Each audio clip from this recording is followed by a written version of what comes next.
예, 안녕하세요. 만나서 반갑습니다. 참 좋은 인연입니다. 업보차별경 강의를 시작하도록 하겠습니다. 제목이 불이 수가 장자 설 업보 차별경이라고 되어 있네요. 불위 수가 장자 설 업보 차별경.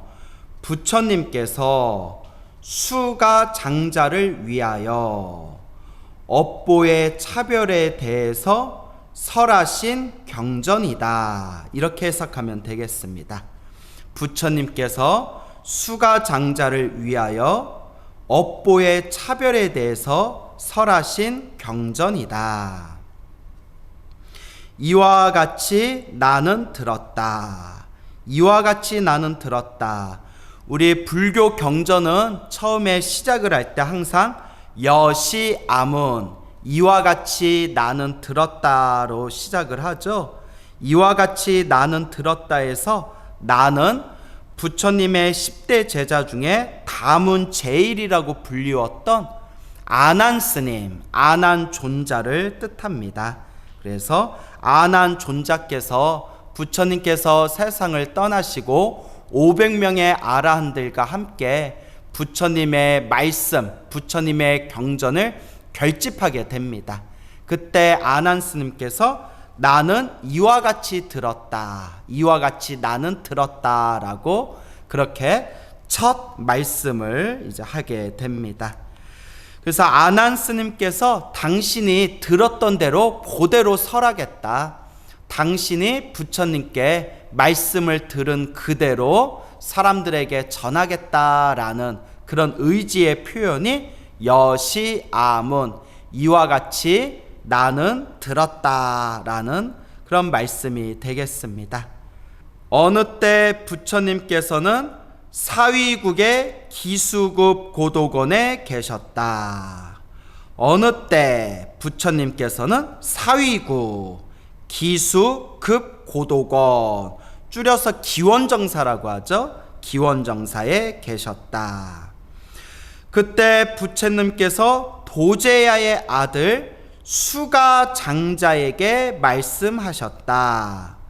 이제 수가 이름이고요. 장자는 부처님 당시에 그때 인도 사회에서 그렇게 상인으로서 활동하는 그런 어떤 평범한 그런 남자를 장자라고 부릅니다.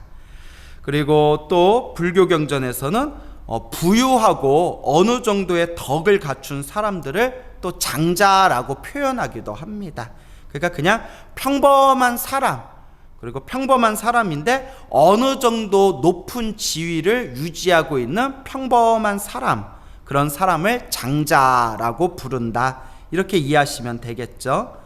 수가 장자여, 내가 너를 위하여 선악의 업보에는 차별이 있다는 법문을 설명하리니 너는 자세히 듣고 잘 명심해라. 내가 너를 위하여 선악의 업보, 착하고 나쁨의 업보에 차별이 있다. 그래서 업보 차별경입니다. 내가 착한 일을 했을 때는 착한 선업이 있고요. 내가 나쁜 일을 했을 때는 나쁜 악업이 있겠죠. 근데 그 선업과 악업이 행복과 불행이라는 결과로 펼쳐지게 됩니다. 우리가 그것을 업보라고 하죠.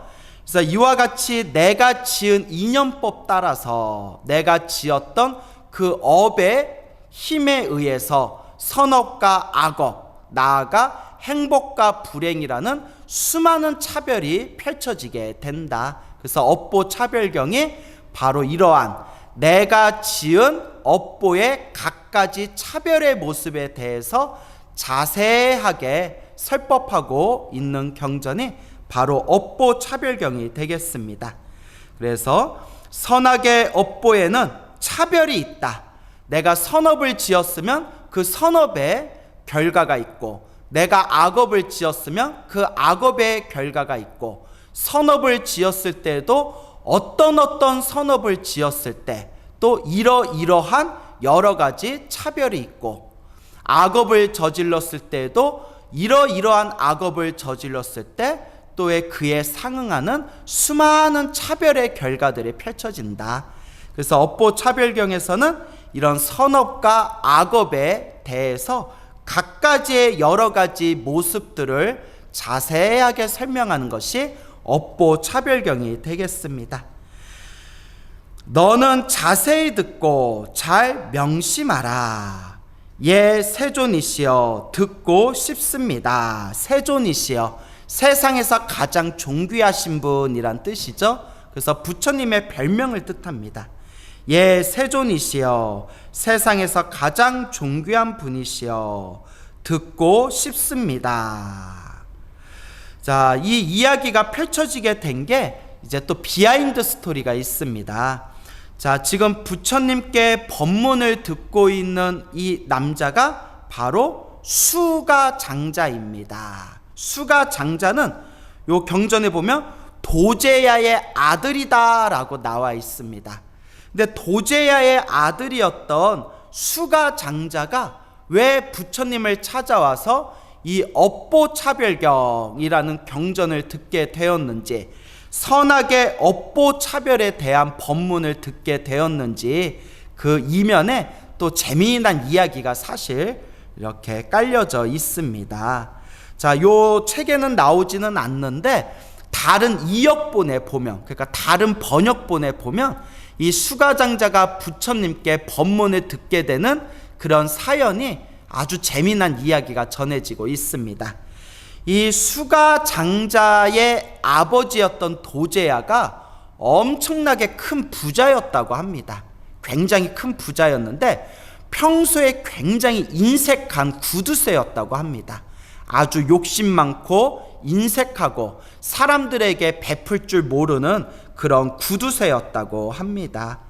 그 도제야가 항상 자신의 욕심과 인색함으로 구두쇠같이 살다가 죽은 뒤에 개로 태어나게 되었다고 합니다. 개로 태어났는데 자기 집에 키우던 개의 새끼로 태어나게 됩니다. 그래서 개의 새끼를 뭐라고 부르죠? 여기서 말을 잘해야 돼요. 강아지 새끼라고 하죠. 자, 그래서 이제 강아지로 태어나게 되는데 요 자기가 키우던 강아지 개의 이제 새끼로 태어나게 되었을 때 어느 날 석가모니 부처님께서 이제 탁발을 나오시게 됩니다.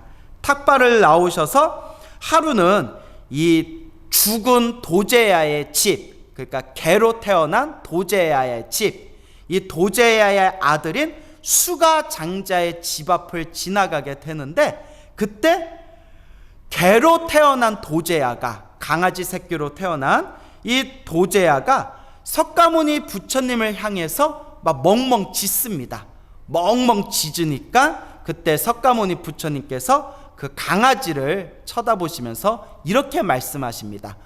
도제야야, 도제야야, 네가 과거 전생에 선업을 짓지 않고 인색하게 살다가 이와 같이 개의 몸을 받았는데 개로 태어난 지금은 부처인 나를 향해서 이렇게 짖고 있구나. 도제야야, 정신 차려라 라고 이렇게 부처님께서 말씀을 하십니다.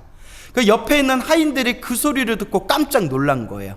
생각해 보세요. 스님이 지나가다가 그 집에서 키우는 개한테 돌아가신 주인님 이름을 부르면서 뭐 홍길동아 홍길동아 하면서 그렇게 이제 말을 한다면 옆에 있는 다른 사람들, 혹시 가족이라든가 그 집에서 주인을 모시고 있었던 하인들은 얼마나 깜짝 놀라겠어요.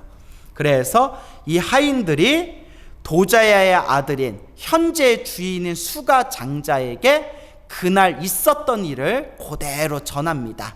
석가모니 부처님께서 지나가다가 우리 집 강아지 새끼가 막 짖었는데 그때 우리 돌아가신 주인님 이름을 부르면서 도제야야 도제야야 하면서 그렇게 개를 향해서, 강아지를 향해서 설법을 하였습니다 하니까 수가장자가 너무 기분이 나쁜 거예요. 그 강아지 새끼에다가 우리 아버지 이름을 대니까 너무 기분이 나빠서 내가 석가모니 부처님께 가서 내가 따져야 되겠다. 너무 기분이 나빠다 해가지고 씩씩거리면서 이제 석가모니 부처님을 찾아오게 됩니다. 그래서 석가모니 부처님께 부처님 어떻게 그럴 수가 있습니까? 우리 아버지가 돌아가시고 난 뒤에 제가 아직 슬픔이 가시지도 않았는데 어떻게 우리 집에서 키우는 강아지 새끼한테 우리 아버지 이름을 갖다 대면서 그렇게 흉한 말을 할 수가 있습니까? 부처님, 제가 너무 기분이 안 좋습니다 라고 했을 때 부처님께서 수가요, 수가장자요, 그 개는, 그 강아지는 그대의 전생의 아버지였던 도제야가 맞느니라 라고 말씀을 하십니다. 수가장자가 도저히 믿기지가 않아서 그 증거를 댈 수 있습니까? 라고 했을 때 이제 석가모니 부처님께서 함께 제자들과 함께 그 수가장자의 집을 찾아갑니다. 그리고 도제야가 죽어서 태어난 그 강아지에게 이렇게 이야기합니다. 네가 전생에 도제야라는 사람이었을 때 가족들 몰래, 아무도 몰래 너 혼자 숨겨놓은 보물이 하나 있다. 그 보물을 어서 찾아오너라. 그 보물을 찾아와서 네가 전생에 도제야였던 것을 증명하여라 하고 부처님께서 말씀을 하시니 부처님의 신통력으로 그 강아지가 순간 전생이 환하게 보이는 그런 신통을 얻게 됩니다. 이제 부처님의 가피의 힘으로 그 강아지가 자신의 전생을 순간 환하게 보이면서 부처님 말씀대로 자기가 몰래 숨겨놨던, 자기만 알고 있는 그 보물을 찾아오게 됩니다. 그때서야 수가장자가 무릎을 꿇고 부처님 말씀을 믿을 수밖에 없습니다. 부처님 말씀대로 이 개가, 이 강아지가 전생에 저의 아버지 도제야였나 봅니다 하면서 슬피 눈물을 흘리게 됩니다. 그리고 이 수가장자가 다시 석가모니 부처님께 찾아와서 이 석가모니 부처님께 법문을 청하고, 그때 석가모니 부처님께서 이 도제야의 아들 수가장자에게 선업과 악업의 차별에 대해서 법문을 하시니 그 내용이 바로 우리가 공부하게 될 업보 차별경이 되겠습니다. 우리 불자들이 불법을 닦는 데 있어서 가장 중요한 첫걸음이 있습니다. 그게 바로 인과법에 대해서 확신을 가져야 된다라는 것을 꼭 명심하셔야 됩니다. 인과법에 대해서 확신을 가져야 된다. 반드시 내가 지은 원인에 의해서 지금의 나의 결과가 펼쳐진 것이다 라는 이 인과어변에 대해서, 인과업보의 인연법에 대해서 철저하게 믿음이 있어야 우리 불자들이 수행하는 데 있어서 올바른 첫걸음을 내디딜 수가 있습니다. 부처님께서도 분명히 경전에서 말씀하셨다시피 모든 것은 우연에 의해서 펼쳐진 것이다 라는 것은 삿된 견해라고 하셨습니다. 모든 게 우연에 의해서 펼쳐진다면 뭐하러 우리가 열심히 공덕을 닦고, 뭐하러 우리가 열심히 복을 짓고 선업을 짓고, 뭐하러 우리가 열심히 수행할 필요가 있겠느냐. 어차피 좋은 일도 나쁜 일도 다 우연일 뿐인데 뭐하러 우리가 열심히 살아갈 필요가 있겠느냐. 모든 것이 우연에 의해서 펼쳐지는 것이다 라는 것은 삿된 견해, 잘못된 견해다 라고 부처님께서 말씀하셨습니다. 그리고 또한 부처님께서 말씀하시기를 모든 게 신에 의해서 결정되는 것이다.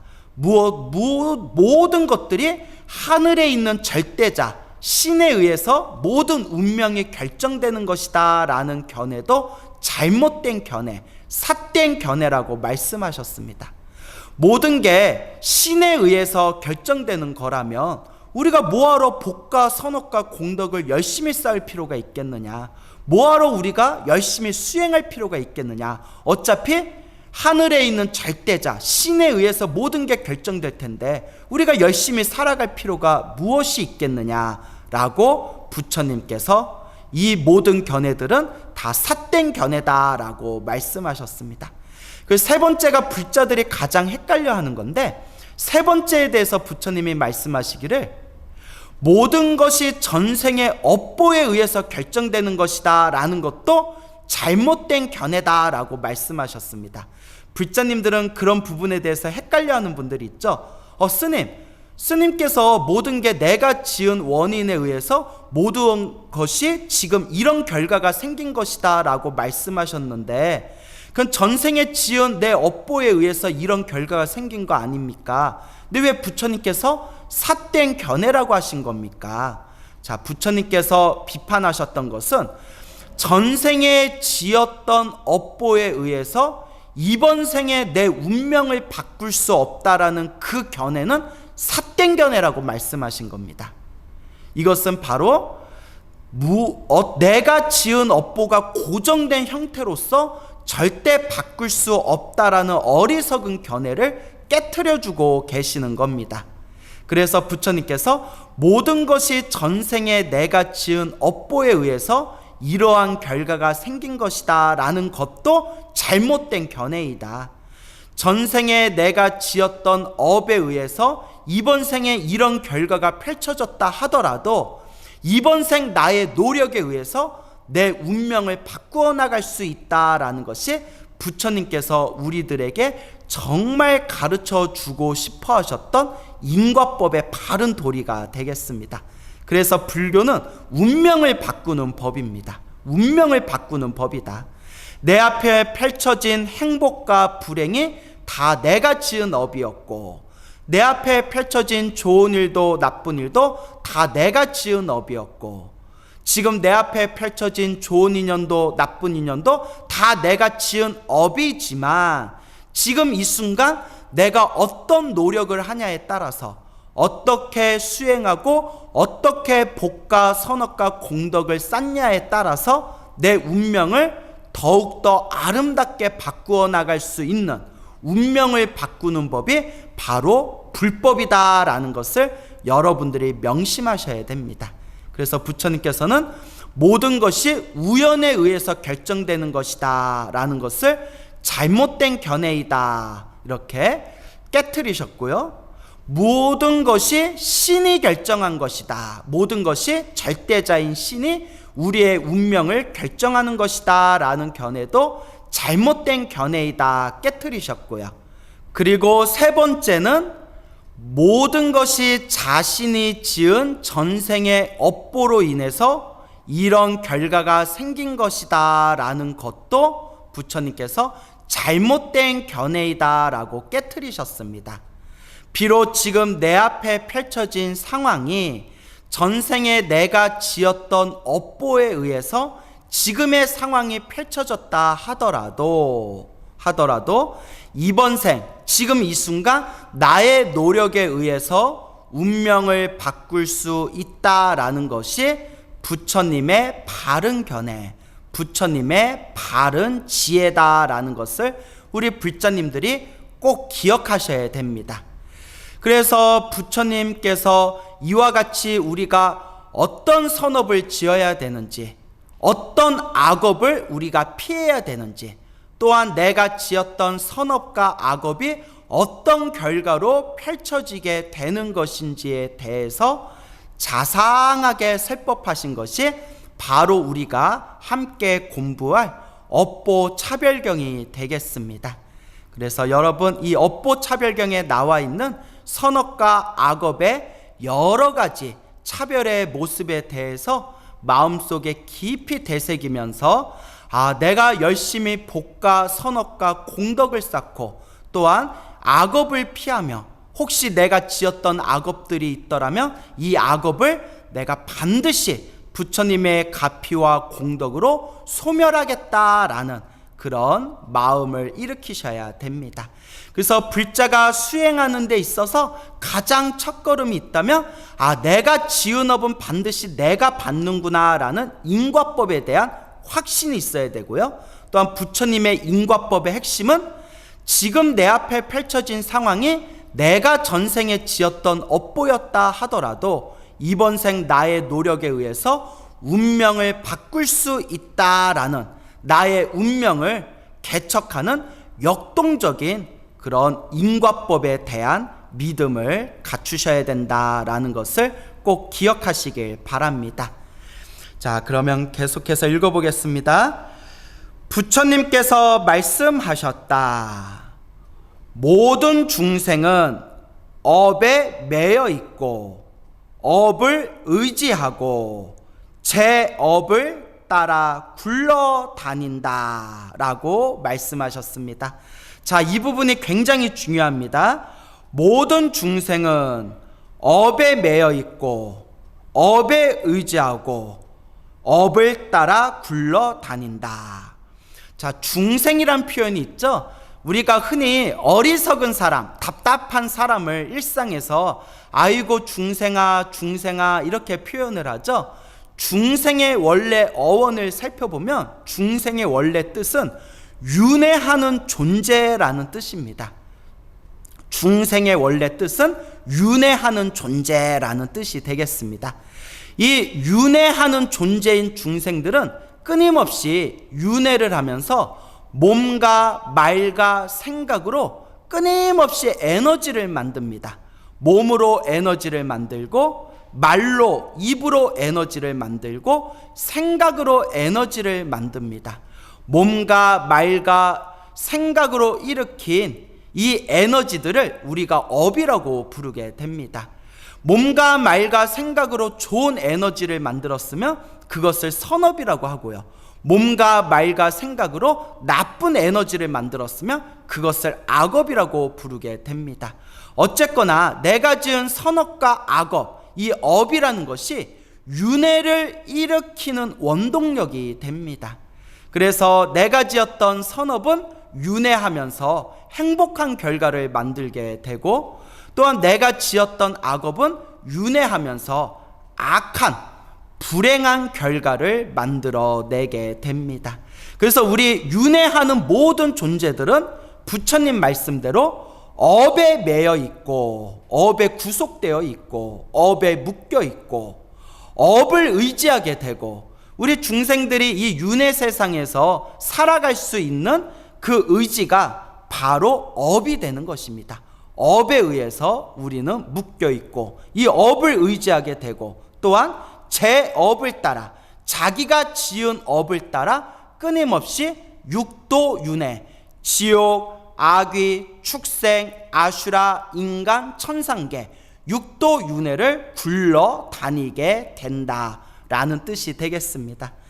모든 중생은 업에 매여 있고 업을 의지하고 제 업을 따라 굴러다닌다.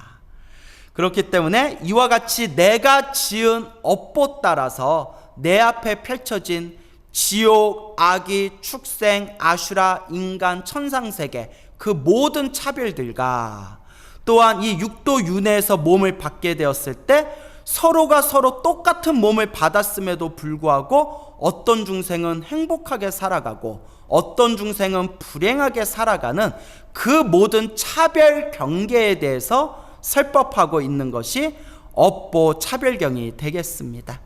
그래서 부처님의 가르침 정말 제대로 공부한 불자라면 나쁜 짓 하지 말아야 되겠구나, 정말 착한 일을 많이 하면서 살아야 되겠구나 라는 것을 처절하게 마음으로 사무치게 느끼게 됩니다.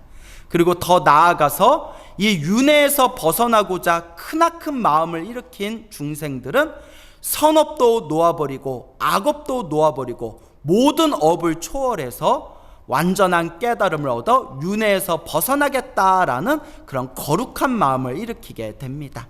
결국 수행을 하고자 하는 불자라면 가장 첫 번째 첫걸음은 바로 이 인과법, 인과업보의 인연법에 대해서 철저한 믿음을 가져야 된다라는 것을 명심하셔야 됩니다.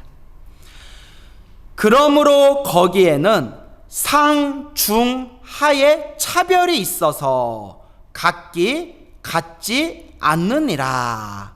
그러므로 거기에는, 거기라는 뜻은 각자가 지은 업보에 의해서, 각자가 지은 그 업의 힘에 의해서 그런 살아가는 우리 중생들의 모습, 거기에는 상, 중, 하, 위, 중간, 아래, 이러한 여러 가지 차별이 있어서 서로가 서로 각각 같지가 않다라고 부처님께서 말씀하십니다. 우리가 똑같은 사람인데도 각자 어떤 업보를 지었냐에 따라서 다음 생에 지옥에 떨어지는 중생도 있을 것이고, 악귀계에 떨어지는 중생도 있을 것이고, 축생계에 떨어지는 중생들도 있을 것이고, 아슈라, 인간, 천상 태어나는 중생도 있을 것이고, 다시 똑같은 사람으로 태어났음에도 불구하고 각자가 지은 업의 결과에 의해서 서로가 서로 각자 살아가는 모습이 제각기 다를 것이다 라는 게 바로 이와 같은 업보 차별에 대한 내용이 되겠습니다. 그래서 상, 중, 하 수많은 차별이 있을 것이다. 조금 더 잘난 사람이 있고 조금 더 못난 사람이 있고, 잘난 사람과 못난 사람 중간에서 그렇게 그 중간에서 또 어정쩡하게 살아가는 사람이 있고, 이 모든 것이 다 사실은 내가 지은 인연법이라는 겁니다.